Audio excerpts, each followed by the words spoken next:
투표용지 부족 사태로 홍역을 치르고 있는 중앙선거관리위원회가 오늘부터 자체 진상규명위원회를 가동해 조사에 착수합니다.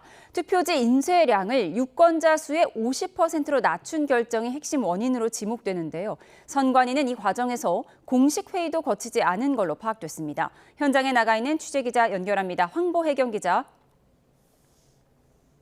네, 경기 과천 중앙선관위에 나와 있습니다. 네, 선관위 차원의 진상조사가 오늘부터 본격 시작하죠? 네, 중앙선관위는 오늘부터 열흘 동안 자체 진상규명위원회를 가동합니다. 법조계와 학계, 시민단체 등으로 구성된 인사 6명으로 꾸려졌고 모두 외부 인사입니다. 공정성을 극대화한 조치라는 게 선관위의 설명인데요. 네, 위원회에 독립된 조사 권한도 부여했습니다. 진상규명위는 오후 3시 10분 첫 회의를 열어 투표용지 부족 원인과 책임 소재를 규명하는 본격적인 논의에 착수합니다. 용지 인쇄와 배부, 수급 관리 전반을 조사하고 사태 발생 직후 초동 조치와 보고가 적절했는지도 따져봅니다. 위원장을 맡은 조현욱 변호사는 오늘 아침 YTN과의 통화에서 투표용지 부족은 빙산의 일각일 거라고 말했습니다.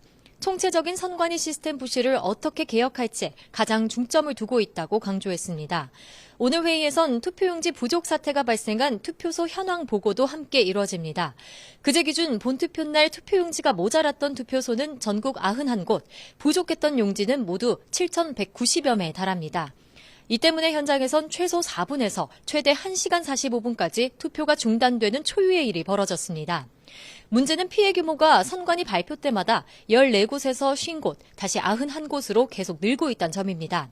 앞으로 위원회 자체 조사를 통해 그 규모가 더 늘어날 가능성도 있습니다. 과거 소쿠리 투표 논란과 자녀 채용 비리 당시에도 선관위 자체 조사기구가 책임자 처벌 등의 한계를 보였다는 지적이 많았는데요. 이에 대해 조 위원장은 셀프 조사란 비판이 나오지 않도록 객관성을 최우선으로 두고 있다며 쓴소리를 아끼지 않을 거라고 밝혔습니다. 또 강력한 개혁 권고안도 마련할 계획이라고 덧붙였습니다.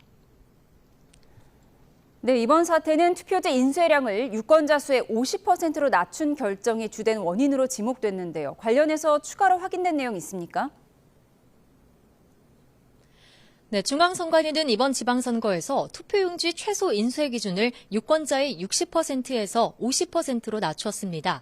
그런데 이 과정에서 공식 회의는 단 한 차례도 거치지 않은 거로 드러났습니다. YTN이 국민의힘 김민전 의원실에서 확보한 자료를 보면 선관위는 지난해 12월 별도 회의 없이 사무총장과 선거정책실장 단 2명의 내부 전결로 인쇄 하한 기준을 50%로 줄였습니다. 남은 용지를 최소화해 부정선거 의혹을 막겠다는 게 명분이었지만 정작 용지가 모자랄 때 어떻게 대처해야 하는지 가이드라인은 없었습니다. 그런데다 소수 인원으로 투표소를 관리하면서 상부 보고와 상황 전파도 줄줄이 지연된 거로 파악됐습니다. 조현욱 진상규명위원장은 투표지 인쇄량을 50%로 감축한 결정 과정에 선관위의 고의성이 있었는지도 철저히 따져보겠다고 밝혔습니다. 하지만 결재 라인인 허철훈 사무총장은 이미 사퇴한 데다 선거정책실장도 직위가 해제된 상태라 조사가 제대로 이루어질지 우려도 나옵니다. 지금까지 중앙선관위에서 전해드렸습니다.